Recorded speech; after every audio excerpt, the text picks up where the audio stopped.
ಪೌರಾಣಿಕ ಕಾಲದಲ್ಲಿ ಈ ಸ್ಥಳದಲ್ಲಿ ಅಡವಿ ಸ್ವಾಮಿಗಳು ಅಂತ ಹೇಳಿಬಿಟ್ಟು ಒಬ್ಬರು ತಪಸ್ವಿ ಇದ್ರಂತೆ.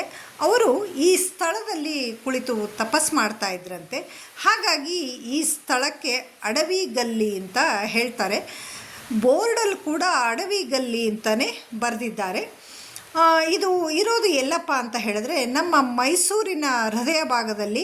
ಯಾರಿಗಾದರೂ ಈ ಸ್ಥಳದ ಬಗ್ಗೆ ಮತ್ತು ಈ ದೇವಸ್ಥಾನದ ಬಗ್ಗೆ ಗೊತ್ತಿತ್ತು ಅಂತ ಹೇಳಿದ್ರೆ ಕಮೆಂಟ್ ಸೆಕ್ಷನಲ್ಲಿ ಕಮೆಂಟ್ ಮಾಡಿ ತಿಳಿಸಿ. ನಮಸ್ಕಾರ ಎಲ್ಲರಿಗೂ ಪ್ರಥಮ ಏಕಾದಶಿಯ ಶುಭಾಶಯಗಳು. ದಯವಿಟ್ಟು ಎಲ್ಲರೂ ಪೂರ್ತಿ ವಿಡಿಯೋ ನೋಡಿ. ಮೈಸೂರು ಎನ್ನುವ ಈ ಹೆಮ್ಮೆ ಪಡುವಂಥ ನಗರದಲ್ಲಿ ಪ್ರತಿಯೊಂದು ದಾರಿಗಳು, ಪ್ರತಿಯೊಂದು ಮರ ಗಿಡಗಳು ಒಂದೊಂದು ಪೌರಾಣಿಕವಾದ ಮತ್ತು ಐತಿಹಾಸಿಕವಾದ ಹಿನ್ನೆಲೆಯನ್ನು ಹೊಂದಿದೆ. ನಗರದ ಪ್ರಸಿದ್ಧ ರಸ್ತೆ ಇರ್ವಿನ್ ರಸ್ತೆಯಲ್ಲಿ ಒಂದು ಹಳೆಯ ದೇವಸ್ಥಾನ ಇದೆ. ಅರ್ಚಕರ ಫೋನ್ ನಂಬರನ್ನು ಡಿಸ್ಕ್ರಿಪ್ಷನ್ ಬಾಕ್ಸಲ್ಲಿ ಕೊಟ್ಟಿರ್ತೀನಿ. ಯಾರಿಗೆಲ್ಲ ಭೇಟಿ ಕೊಡಬೇಕು ಅಂತ ಇದ್ದೀರಿ ಫೋನ್ ಮಾಡಿಕೊಂಡು ಹೋಗಿ. ಪಂಚಮುಖಿ ಆಂಜನೇಯನ ದೇವಸ್ಥಾನ ಇದೆ ಅಲ್ಲಿ ಇರ್ವಿನ್ ರೋಡಲ್ಲಿ. ಅದು ಮೇಯ್ನ್ ರೋಡಲ್ಲೇ ಇದೆ, ಗೊತ್ತಾಗತ್ತೆ. ಆ ದೇವಸ್ಥಾನದ ಎದುರಿನ ಗಲ್ಲಿ ಅಡವಿ ಗಲ್ಲಿ ಅಂತ ಹೇಳಿಬಿಟ್ಟು ಅಲ್ಲಿ ಈ ಒಂದು ಪುಟ್ಟ ದೇವಸ್ಥಾನ ಇದೆ. ಪ್ರಥಮ ಏಕಾದಶಿ ಎಂದು ವಿಠ್ಠಲ ರುಕ್ಮಿಣಿಯರ ದರ್ಶನ ಮಾಡಬೇಕು ಅಂತ ಹೇಳಲಾಗುತ್ತೆ. ಈ ದೇವಸ್ಥಾನದ ಬಗ್ಗೆ ವಿವರಣೆಯನ್ನು ಇಲ್ಲಿನ ಅರ್ಚಕರು ಹಾಗೆ ಈ ದೇವಸ್ಥಾನದ ಅಭಿವೃದ್ಧಿಗೆ ಎಲ್ಲರೂ ಕೈ ಜೋಡಿಸಿದ್ದಾರಲ್ಲ ಅವರೆಲ್ಲರೂ ವಿಡಿಯೋದಲ್ಲಿ ಮಾತಾಡಿದ್ದಾರೆ. ದಯವಿಟ್ಟು ಎಲ್ಲರೂ ಪೂರ್ತಿ ವಿಡಿಯೋ ನೋಡಿ. ಧನ್ಯವಾದಗಳು. ನಮಸ್ಕಾರ ಅರ್ಚಕರಿಗೆ. ನಮಸ್ತೆ. ನಮಸ್ಕಾರ. ಈ ದೇವಸ್ಥಾನದ ಬಗ್ಗೆ ಹೇಳಿ ಅರ್ಚಕರೇ. ಇದು ಪ್ರಾಚೀನವಾಗಿ ಅಡವಿ ಸ್ವಾಮಿ ಮಠ ಅಂತ ಹೇಳಿ ಮುಂಚೆ ಅಡವಿ ಸ್ವಾಮಿಗಳು ಇದ್ದಿದ್ದ ಜಾಗ ಇದು. ಅದಾದ ನಂತರದಲ್ಲಿ ಕಾಲಕ್ರಮೇಣವಾಗಿ ಇಲ್ಲಿ ಮೃತ್ಯುಂಜಯ ಮತ್ತು ದತ್ತಾತ್ರೇಯನ ಪ್ರತಿಷ್ಠಾಪನೆ ಮಾಡಲಾಯಿತು. ಹಾಗಾಗಿ ಕಾಲಕ್ರಮೇಣ ಒದಗಿ ಬಂದು ಸರಿಸುಮಾರು 1980ನೇ ಇಸ್ವಿ ಆಚೀಚೆಯಲ್ಲಿ ಇಲ್ಲಿ ರುಕ್ಮಿಣಿ ಪಾಂಡುರಂಗ ಸ್ವಾಮಿನ ಪ್ರತಿಷ್ಠಾಪನೆ ಮಾಡಲಾಗಿದೆ. ಅಲ್ಲಿಂದ ಪ್ರತಿ ವರ್ಷವೂ ಕೂಡ ವಿಶೇಷ ಪೂಜೆಗಳು ನಡ್ಕೊಂಡು ಬರ್ತಾ ಇದೆ. ಹಾಗೆ ಪ್ರತಿ ವರ್ಷವೂ ಕೂಡ ರುಕ್ಮಿಣಿ ಪಾಂಡುರಂಗ ಸ್ವಾಮಿಗೆ ವಿಶೇಷವಾಗಿ ಪ್ರಥಮ ಏಕಾದಶಿ ಆಷಾಢ ಮಾಸದ ಶುಕ್ಲ ಪಕ್ಷದಲ್ಲಿ ಬರುವಂಥ ಏಕಾದಶಿ ದಿನ ಇಲ್ಲಿ ಬಹಳ ವಿಶೇಷವಾಗಿ ವಿಶೇಷ ಪೂಜೆ ನಡೆಯುತ್ತೆ. ವಿಶೇಷ ಪೂಜೆ ನಡೆದಿದ್ದ ದಿನ ಆ ದಿನ ಪ್ರಾತಃ ಕಾಲ ಪಂಚಾಮೃತ ಅಭಿಷೇಕ ಮತ್ತು ಮೃತ್ಯುಂಜಯನಿಗೆ ವಿಶೇಷವಾಗಿ ರುದ್ರಾಭಿಷೇಕ ನೆರವೇರುತ್ತೆ. ಹಾಗಾಗಿ ಅದಾದ ನಂತರ ಮಹಾಮಂಗಳಾರತಿ, ತೀರ್ಥ ಪ್ರಸಾದ ವಿನಿಯೋಗ ಇತ್ಯಾದಿ ಕಾರ್ಯಕ್ರಮಗಳಿರುತ್ತೆ.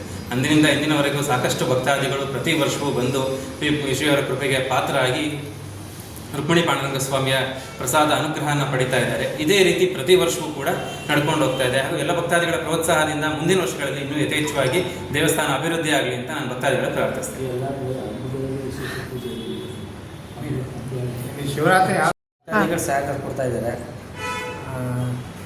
ಮುಂದಕ್ಕೂ ಇದೇ ರೀತಿ ನಡೆಸ್ಕೋಗ್ಲಿ ಅಂದ್ಬಿಟ್ಟು ಭಗವಂತನಿಗೆ ನಾವು ಪ್ರಾರ್ಥನೆ ಮಾಡ್ಕೊತೀವಿ. ಹಾಗೂ ಪ್ರತಿ ವರ್ಷ ಕಾರ್ತಿಕ್ ಮಾಸಗಳಲ್ಲಿ ಈಶ್ವರನಿಗೆ ವಿಶೇಷ ಪೂಜೆ ಇರುತ್ತೆ ಮತ್ತು ಶಿವರಾತ್ರಿಯಲ್ಲಿ 4 ಜಾವದ ಪೂಜೆಗಳು, ಧನುರ್ಮಾಸ ವಿಶೇಷ ಪೂಜೆ ಇರುತ್ತೆ ಮತ್ತು ಎಲ್ಲ ಹಬ್ಬಗಳಲ್ಲೂ ವಿಶೇಷ ಪೂಜೆ ನೆರವೇರುತ್ತೆ. ಹಾಗಾಗಿ ಇದು ಮೈಸೂರು ನಗರ ಇರ್ವಿನ್ ರೋಡ್ ಏನಂತ ಹೇಳಿದ್ರೆ ರೈಲ್ವೆ ಸ್ಟೇಷನ್ ಮತ್ತು ಸವರ್ ಬಸ್ ಸ್ಟ್ಯಾಂಡ್ ಕನೆಕ್ಟ್ ಆಗುವ ಮಧ್ಯದಲ್ಲಿರುವಂಥ ಪಂಚಮುಖಿ ಆಂಜನೇಯ ದೇವಸ್ಥಾನ ಏನಿದೆ ಅದರ ಎದುರುಗಡೆ ಗಲ್ಲಿಲಿ ಇರ್ತಕ್ಕಂತಹ ದೇವಸ್ಥಾನ. ಹಾಗಾಗಿ ಸಾಕಷ್ಟು ಜನಕ್ಕೆ ಇದ್ರ ಬಗ್ಗೆ ಗೊತ್ತಿಲ್ಲ.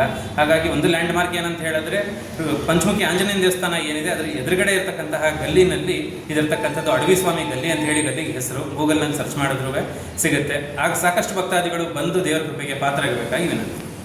ಧನ್ಯವಾದಗಳು. ಇದು ದೇವಸ್ಥಾನದ ಸ್ಥಾಪನೆ ಬಗ್ಗೆ ಸ್ವಲ್ಪ ವಿಷಯ ಹೇಳಬೇಕಾಗುತ್ತೆ. ಸುಮಾರು ಜನ ಟ್ರಸ್ಟಿಗಳು ಎಲ್ಲರೂ ಈಗ ಹಾಲಿ ನರಸಿಂಹಸ್ವಾಮಿ ಅಂತಾರೆ ಅವ್ರ ಮಗ ಹೇಳ್ಬಿಟ್ಟು ಈಗ ಇವರು ಸದ್ಯಕ್ಕೆ ನೋಡ್ಕೊತಾ ಇರೋದು. ಸುಮಾರು ಜನ ಟ್ರಸ್ಟಿಗಳೆಲ್ಲ ಸೇರಿ ಅವತ್ತೇ ನಡೆಸ್ಕೊಂಡ್ಬಂದರು ಇದರ ತಂದೆ ತಾತ ದೊಡ್ಡಪ್ಪೆಲ್ಲ. ಹಾಗಾಗಿ ಈಗ 50 ದಿವಸವರೆಗೂ ಅದು ನಡ್ಕೊಂಡ್ಬರ್ತಾ ಇದೆ. ಈಗ ಎಲ್ಲ ಭಕ್ತಾದಿಗಳ ಸಹಕಾರದಿಂದ ಇನ್ನೂ ತುಂಬ ವರ್ಷಗಳ ಕಾಲ ಮುಂದುವರಿಬೇಕು ಮತ್ತು ಮುಂದುವರೋ ಪೀಳಿಗೆಗೆಲ್ಲ ದೇವರ ಆಶೀರ್ವಾದ ಸಿಗಬೇಕು ಅಂತ ಟ್ರಸ್ಟಿನ ವತಿಯಿಂದ ನಾವು ಪುರತ್ವ ವತಿಯಿಂದ ನಾವು ಕೇಳ್ತೀವಿ. ಧನ್ಯವಾದ. ಕೃಷ್ಣ ಹರಿ. ಇವತ್ತು ಆಷಾಢ ಮಾಸದಲ್ಲಿ ಬರುವಂತಹ ಶುಕ್ಲ ಪಕ್ಷದ ಏಕಾದಶಿ ದಿನ. ಈ ಏಕಾದಶಿಗೆ ಶಯನಿ ಏಕಾದಶಿ ಅಂತಂದ್ಬಿಟ್ಟು ಹೇಳ್ತಾರೆ. ಪುರಾಣ ಪ್ರಕಾರ ನಮ್ಮ ಮಹಾವಿಷ್ಣುವು ಈ ದಿನದಿಂದ 4 ತಿಂಗಳ ಕಾಲ ಯೋಗ ನಿದ್ರೆಗೆ ಜಾರುವಂತಹ ಸಮಯ. ಈ ಸಮಯದಲ್ಲಿ ಕೆಲವೊಂದಷ್ಟು ಜನ, ಕೆಲವೊಂದು ಮಠಾಧೀಶರು, ಕೆಲವೊಂದು ಸಾಧು ಸನ್ಯಾಸಿಗಳು ಚಾತುರ್ಮಾಸ್ಯ ಅನ್ನುವಂತಹ ಒಂದು ವ್ರತವನ್ನು ಕೂಡ ಇವತ್ತಿನಿಂದ ಪ್ರಾರಂಭ ಮಾಡ್ತಾರೆ. ಮತ್ತು ಇದು 4 ತಿಂಗಳು ಮುಗಿದ ನಂತರ ಈ ಚಾತುರ್ಮಾಸ್ಯದ ವ್ರತವನ್ನು ಕೊನೆ ಮಾಡ್ತಾರೆ.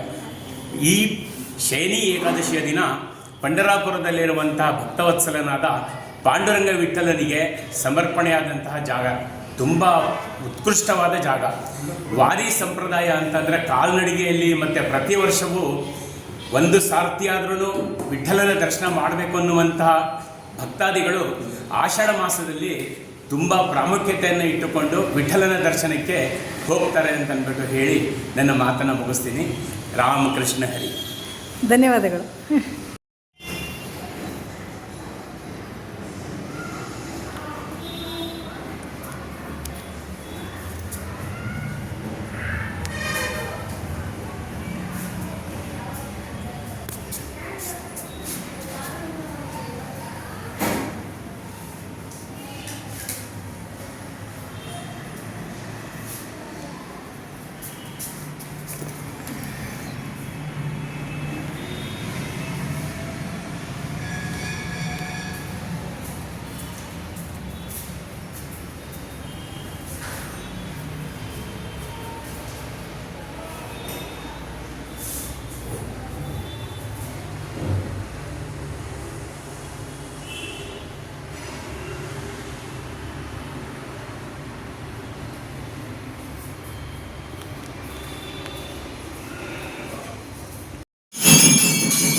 आपो वै वायोरायतनम् आयतनवान् भवति.